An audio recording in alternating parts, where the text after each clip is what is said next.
ব্যক্তিগত পারফরম্যান্স নয়, মিরাজের চোখ দলগত সাফল্যে। রিয়াদ, মুশফিক দুই অভিজ্ঞ না থাকলেও ব্যাটিং অর্ডারে মিরাজ সেই অভাব পূরণ করতে চান লিটনকে নিয়ে।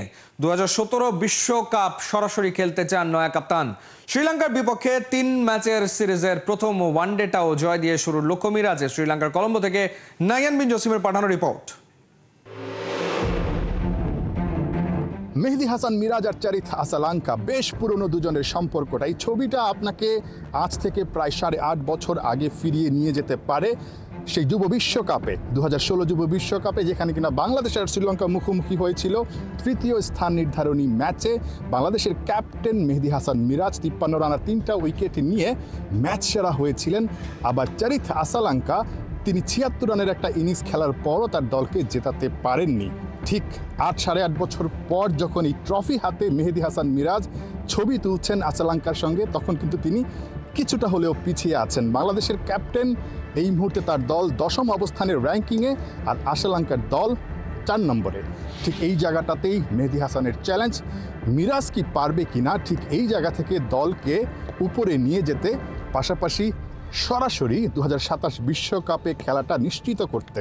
আমরা এখন যে স্টেজে আছি, আমাদের টার্গেটটা এটাই থাকবে যে আমরা যেন সরাসরি ওয়ার্ল্ড কাপ খেলতে পারি, এবং তার জন্য আমাদের যতগুলো ম্যাচ জিততে হবে এবং সিরিজ জিততে হবে, এটা খুব ইম্পর্টেন্ট, এবং র্যাঙ্কিংটা খুব ইম্পর্টেন্ট, টপ 8-এ থাকাটা।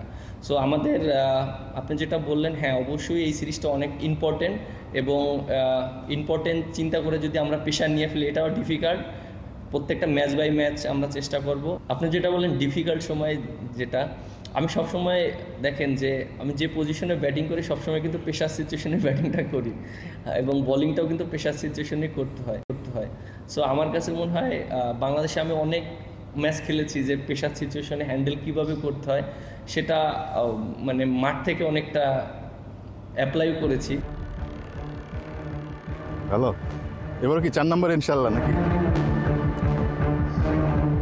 তাওহিদ হৃদয় সবশেষ যেই আইসিসি চ্যাম্পিয়ন্স ট্রফি, সেখানে 4 নম্বরে ব্যাট করে ভারতের বিপক্ষে একটা সেঞ্চুরি হাঁকিয়েছিলেন। সেই ম্যাচটায় আবার মাহমুদুল্লাহ রিয়াদ, মুশফিকুর রহিম দুজনই ছিলেন, কিন্তু তাদের যুগটা শেষ, অর্থাৎ পঞ্চপাণ্ডবের দিন শেষ। মাহমুদুল্লাহ রিয়াদ এবং মুশফিকুর রহিম দুজনই কিন্তু অবসরে গেছেন। ঠিক এই জায়গাতেই বাংলাদেশ দলের জন্য একটা চ্যালেঞ্জ, তাদের জায়গাটা আসলে কারা নেবেন। ব্যাটিং পজিশনে মেহেদী হাসান মিরাজ এবং লিটন দাস, এই দুজন অভিজ্ঞ, তাদের জায়গাটা কি আসলে সেই জায়গাটাতেই হবে? তারা অনেক ইম্পর্টেন্ট প্লেয়ার ছিল টিমের জন্য। সো দুইটা জায়গা অনেক ভ্যালুয়েবল জায়গা আমার কাছে মনে হয়, এবং আমরা চেষ্টা করব ওই জায়গাটা যেন যারা এক্সপিরিয়েন্স প্লেয়ার তারা যেন ওই জায়গাটা নিতে পারে। অ্যাজ এ ক্যাপ্টেন হিসাবে আমার কাছে মনে হয় যে ওই দুইটা জায়গার একটা জায়গায় আমি ব্যাটিং করতে পারি, আর একটা জায়গায় হয়তো লিটন দাসকে খেলাতে পারি, কারণ আপনি দেখেন যে ওখান থেকে কিন্তু খেলাটাকে বানাতে হয়। সো আমার কাছে মনে হয় ওখানে যদি আমি একটা জুনিয়র প্লেয়ারকে দেই, সে কতটুকু প্রেশারটা রিলিজ করতে পারে। উইকেটটা দেখেছি, আমার কাছে মনে হয় উইকেটটা অনেক ভালো উইকেট হবে, ব্যাটসম্যানদের জন্য অনেক আইডল হবে, রান করার মতন উইকেট হবে। র্যাঙ্কিংয়ে স্বাগতিকরা বেশ খানিকটা এগিয়ে থাকলেও লড়াইটা হবে শিয়ানে। লঙ্কা বাংলা ওয়ানডে সিরিজে বাংলাদেশ একটা জায়গায় অন্তত এগিয়ে থাকছে। সবশেষ যেই দ্বিপাক্ষিক সিরিজটা ছিল সেখানে শ্রীলঙ্কাকে টাইগাররা হারিয়েছিল দেশের মাটিতে। এবার লড়াইটা দেশের বাইরে, শ্রীলঙ্কার মাটিতে। এখানেই চ্যালেঞ্জ।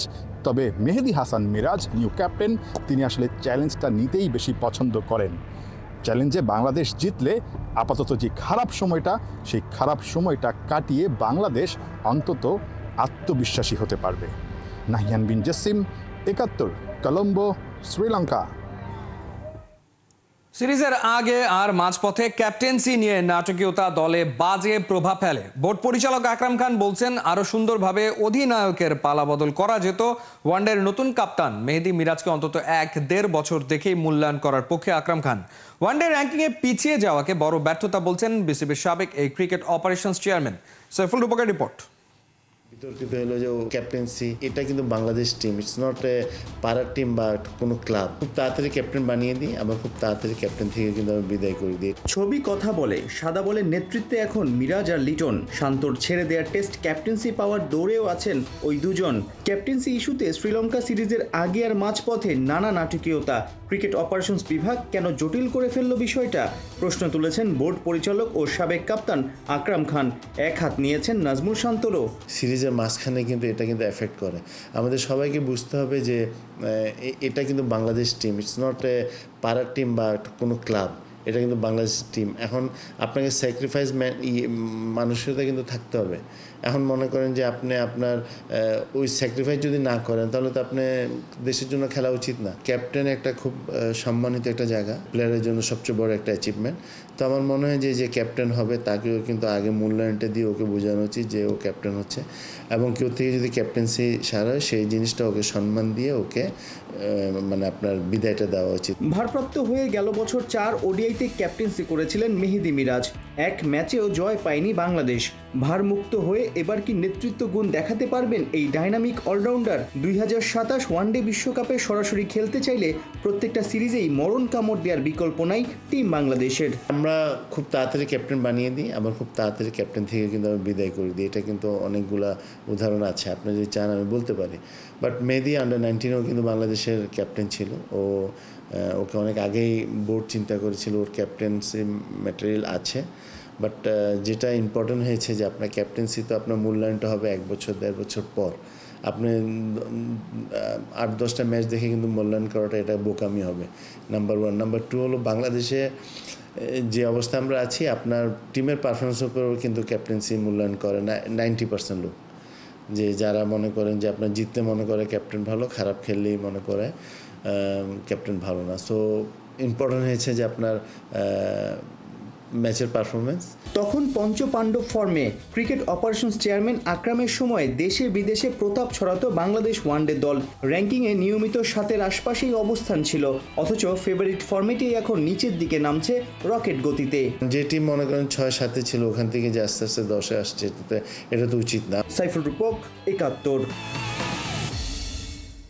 শুরুতে এই র্যাঙ্কিংয়ে 36 ধাপ এগিয়ে থাকা বাহরাইনের বিপক্ষে বিরাট জয়। উইমেন্স এশিয়ান কাপ বাছাইয়ে রীতিমতো উঠছে বাংলাদেশ নারী ফুটবল দল। এবার বুধবার ইয়াঙ্গুনে বিকাল 3:30টায় স্বাগতিক মিয়ানমারের বিপক্ষে মাঠে নামবে পিটার বাটলারের শিষ্যরা।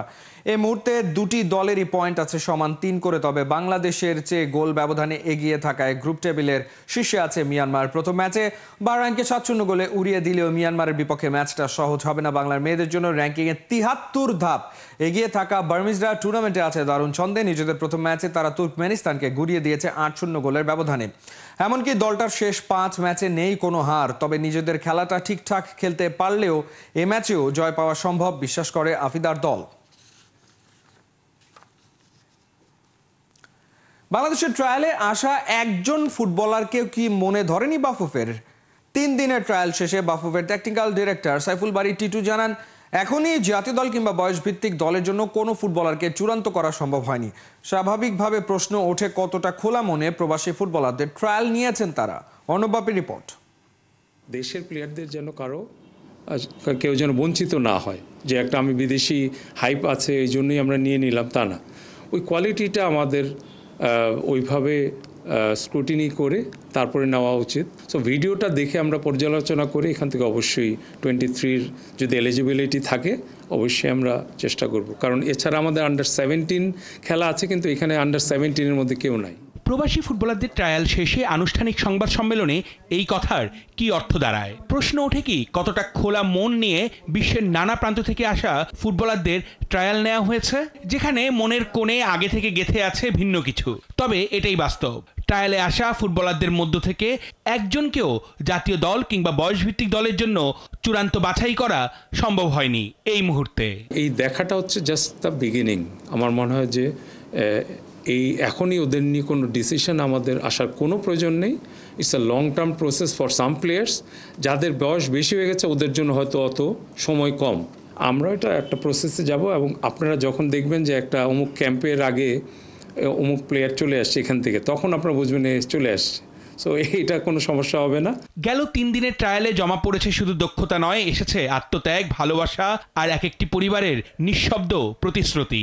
কেউ এসেছেন বাবার জমানো টাকায় বিমানের টিকিট করে, কেউ মায়ের উৎসাহ নিয়ে। সবার চোখে একই স্বপ্ন, লাল সবুজ জার্সি গায়ে তোলা। এমন ট্রায়ালের আয়োজন এখন থেকে নিয়মিত হবে। হামজা খেলার পর থেকেই যারা আগে রাজি ছিল না আমাদের এখানে আসার জন্য, তারাও রাজি হয়ে যাচ্ছে, তারাও খেলতে আসছে। তো ওই জিনিসটার জন্য অনেক চিঠি ছিল, তো ওদের জন্য আমরা দরজা খোলা রেখেছি যে ওকে আমরা এত অনুরোধ হচ্ছে দেখি, ওই জন্যই আশা। এখন তারপরে আশা ভঙ্গ হবে বা আশাটা পূরণ হবে সেটা একটু সময় লাগবে বলতে আর কি। ভিডিও বিশ্লেষণ, পারফরমেন্স রিভিউ এবং ধারাবাহিক মূল্যায়নের পরই নেওয়া হবে সিদ্ধান্ত।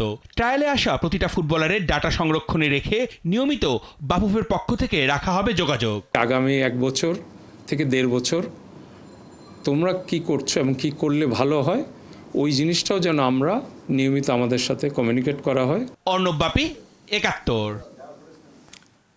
ফুটবল মাঠে তারকা হয় মিডফিল্ডার কিংবা অ্যাটাকিং থার্ডের খেলোয়াড়রাই, কিন্তু ব্রিটেন প্রবাসী ফুটবলার ইকরামুল ক্যাসপার হক বলছেন খেলার শুরু হয় ডিফেন্স লাইন থেকেই, আর বাংলাদেশকে তিনি তেমন কিছুই দিতে চান। অনেকদিন ধরে বাবা ছেলে মিলে চেষ্টা করেও বাফুফের পক্ষ থেকে সেভাবে সাড়া পাননি। তবে হামজা পাল্টে দিয়েছেন পরিস্থিতি। বিস্তারিত খালিদ জামিলের রিপোর্টে।